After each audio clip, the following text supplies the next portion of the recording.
Alhamdulillah, Alhamdulillahilladzi arsala rasulahu bil huda wa dinil haq liyuzhirahu 'ala ad-dini kullihi wa kafa billahi syahida.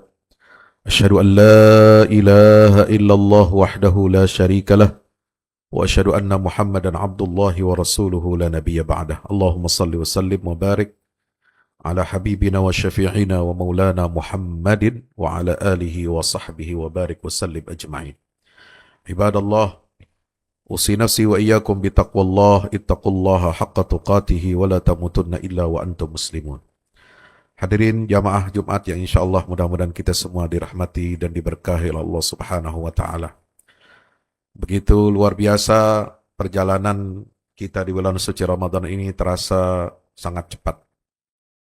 Baru kemarin kita rasanya kita memulai tarawih, kita memulai puasa, dan kita sudah berada di pertengahan paruh kedua di bulan suci Ramadan ini. Mudah-mudahan tidak kita keluar dari bulan Ramadan ini kecuali semua dosa-dosa kita diampuni oleh Allah Subhanahu wa taala.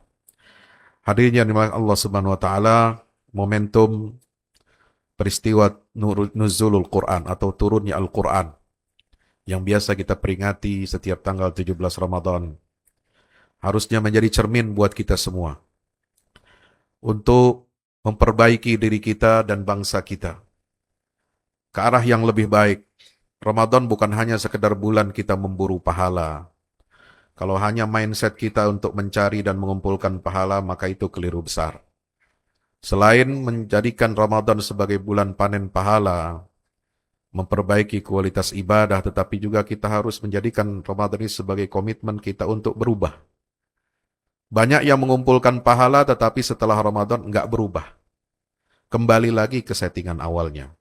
Karena inilah lingkaran setan yang menyebabkan bangsa kita yang mayoritas ini beragama Islam, tapi penuh dengan paradoks. Bangsa yang religius, bangsa yang beragama, tetapi banyak kita masih menghadapi angka korupsi yang masih tinggi. Konflik-konflik sosial yang masih terus muncul. Kemudian belum lagi ada polarisasi politik yang begitu tajam, serta sekarang ini generasi muda, terutama quarter life, menghadapi krisis arah yang tidak menentu. Kita senantiasa masih membaca Al-Quran, tapi belum menjadikannya sebagai manhaj atau metode jalan bagi kehidupan kita.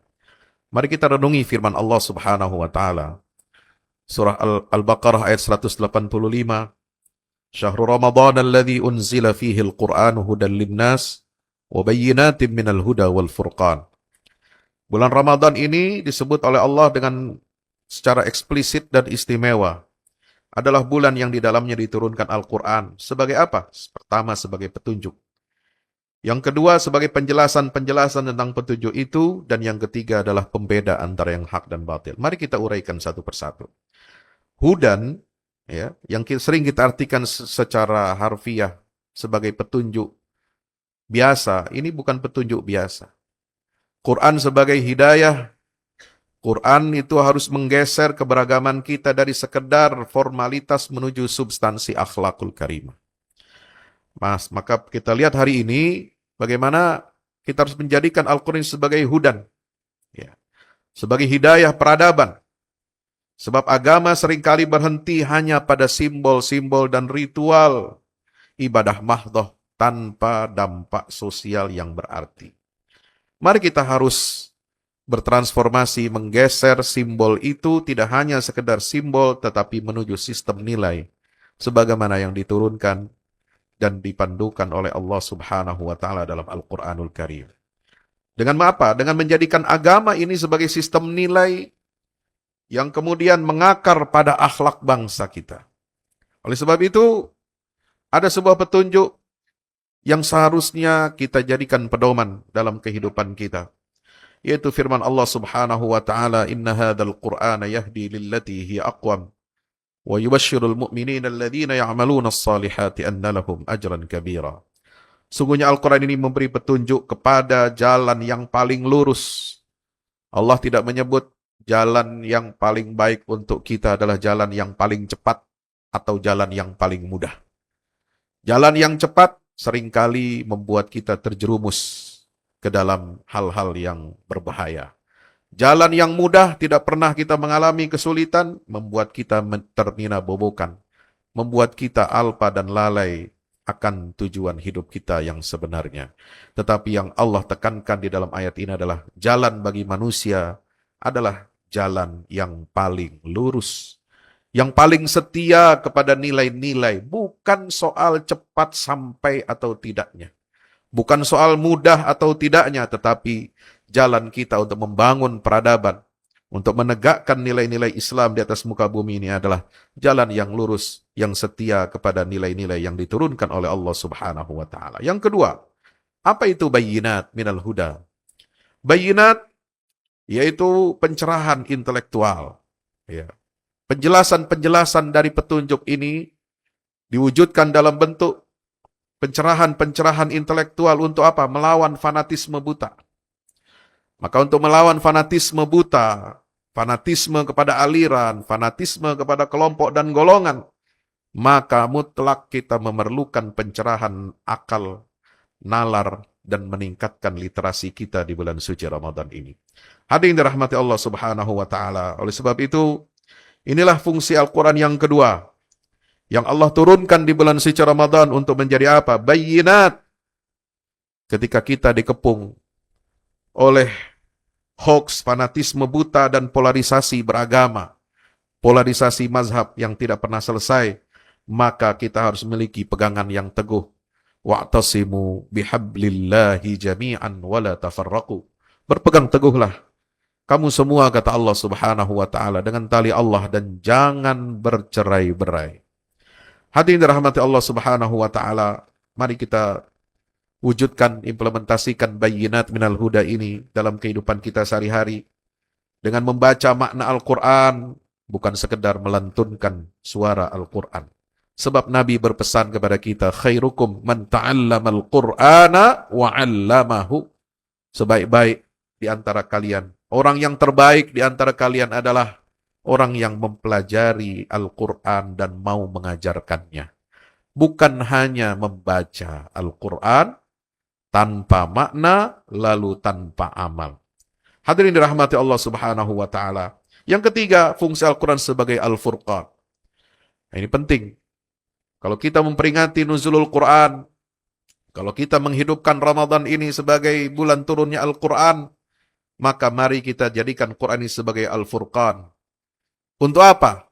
Untuk mengkalibrasi ulang bagaimana moral kita di era modern ini, yang banyak sekali kita menormalisasi keburukan-keburukan, menormalisasi kejahatan-kejahatan moral, krisis-krisis nilai, kita menormalisasi riba, kita menormalisasi LGBT, kita menormalisasi hedonisme, kita menormalisasi pergaulan bebas, bahkan hingga menormalisasi politik yang tanpa etika sama sekali. Maka hal ini dapat menyebabkan kita tidak lagi mengenal batasan antara yang hak dan yang batil. Kenapa? Karena batasan antara hak dan batil menjadi kabur dan tidak jelas. Maka disinilah urgensi pentingnya hadirnya Al-Quranul Karim sebagai Al-Furqan untuk membedakan secara tegas mana yang hak dan mana yang batil.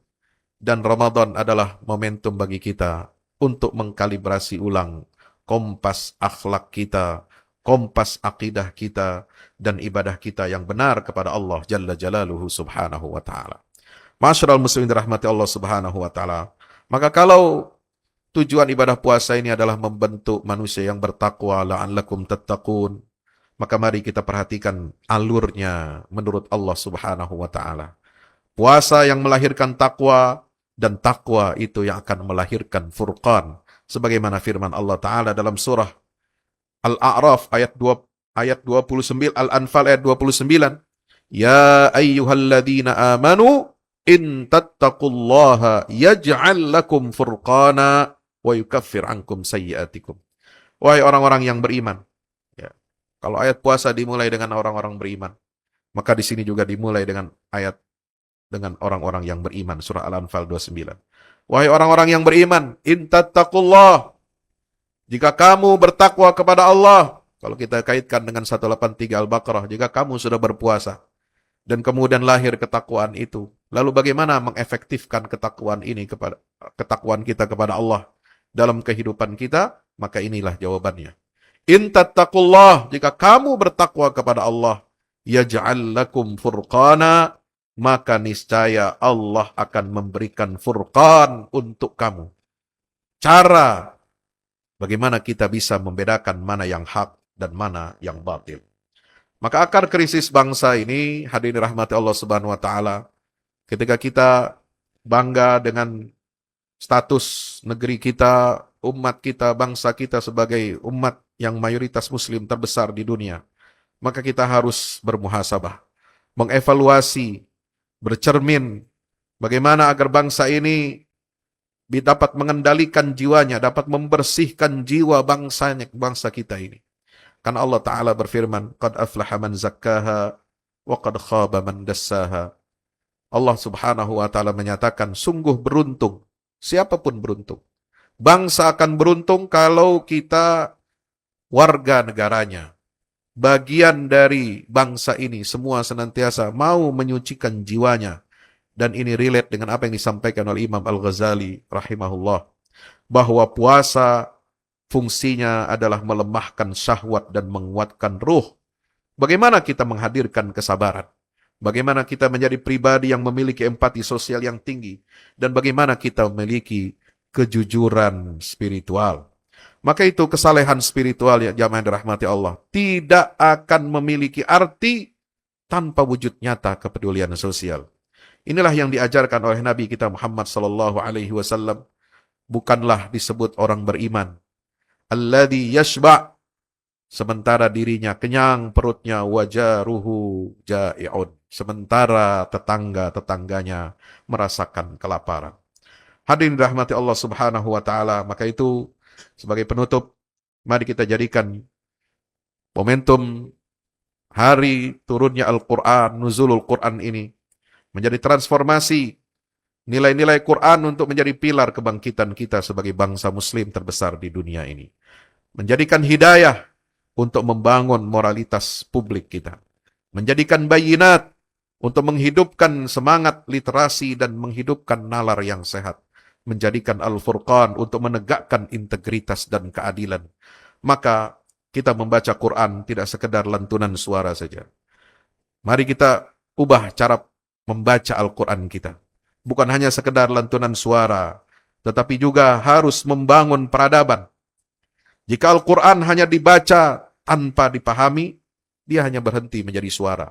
Suara seperti laron. Ada yang baca keras, ada yang baca di dalam secara tidak keras.